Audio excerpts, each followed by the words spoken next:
नमस्कार प्रेरणा मॅडम. मराठी आपल्या कट्ट्यावर हार्दिक स्वागत. आज तुम्हाला एक चांगलं पारितोषिक मिळालं आहे, ते पण मिळालंय बोला मराठी 16/2026 पासून तुम्हाला पारितोषिक मिळालंय, 1,00,000चं बक्षीस मिळालंय. तर काय विशेष आहे याच्यामध्ये? विशेष हे आहे की मला मराठी भाषेबद्दल काय वाटतं हे मला खूप जेन्युइनली स्पष्टपणे मांडण्याची संधी मिळाली आणि 3 मिनिटाचाच व्हिडिओ करायचा होता, त्यामुळे फार काही बोलायचं नव्हतं. आणि मला असं वाटतं की त्यामध्ये त्यांनी 2 गट काढले होते, 4 गट काढले होते.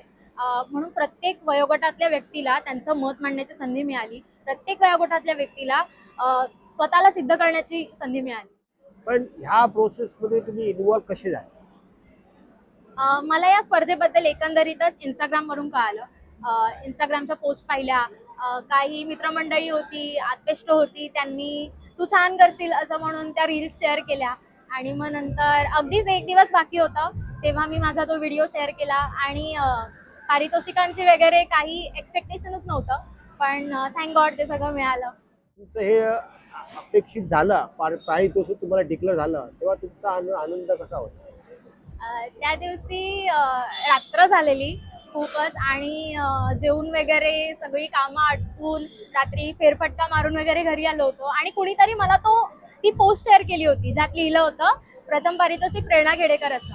आणि माझ्यासाठी पण ते शॉकिंग होतं थोडंसं. मग मी आधी जाऊन पेजवर चेक केलं पूर्ण की खरंच हे खरं आहे का, की कोणी प्रँक वगैरे करते असं असं. आणि नंतर मग मी आईबाबांना ते सगळं दाखवलं, त्यांना पटवून दिलं की हे खरंच आहे आणि मी सगळं सर्च करून झाले वगैरे. आणि नंतर त्यांना तो व्हिडिओ दाखवला जो मी नव्हता दाखवला आधी.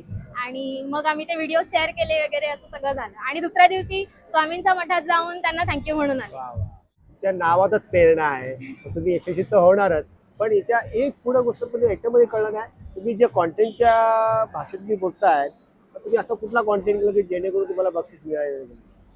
अं, मी अशी संकल्पना घेतली होती की आपला विषय होता मराठी भाषा तुमच्यासाठी काय आहे. बरं. तर मग मराठी भाषा आपल्यासाठी काय आहे, तर मुळात आपण बोलतानाच म्हणतो माय मराठी.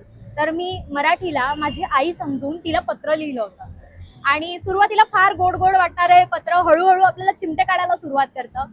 आणि स न विवी पासून सुरू झालेलं पत्र, मग त्यानंतर मध्येच मराठी भाषेला तू वळवावी तशी वळतेस असं सगळे सगळे म्हणतात, असं सगळे म्हणतात.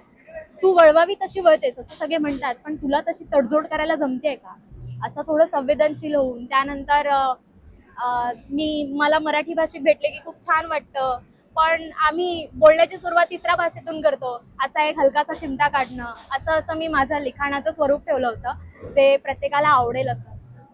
पण आपण एक पाल पुढे जाऊया. पण जेव्हा हे बक्षीस मिळालं, पण आई वडिलांची तुम्हाला काय हे मिळाली, प्रतिक्रिया आली?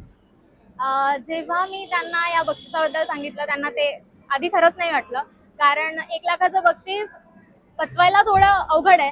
पण नंतर त्यांना मी तो व्हिडिओ दाखवला तेव्हा त्यांना पटलं की कंटेंट इतकं सुंदर आहे म्हणूनच मिळालं असावं. आणि मग ते पण खुश होते माझ्यासोबतच. आणि मी जेव्हाही काही छोटं मोठं लिहिते, कविता लिहिते, लेख लिहिते, मी त्यांना पहिले ऐकवते. आणि त्यांच्याकडूनच आलेलं आहे मुळातच.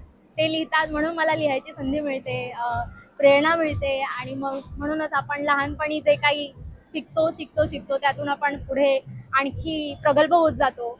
आणि बस त्याचंच हे उदाहरण आहे.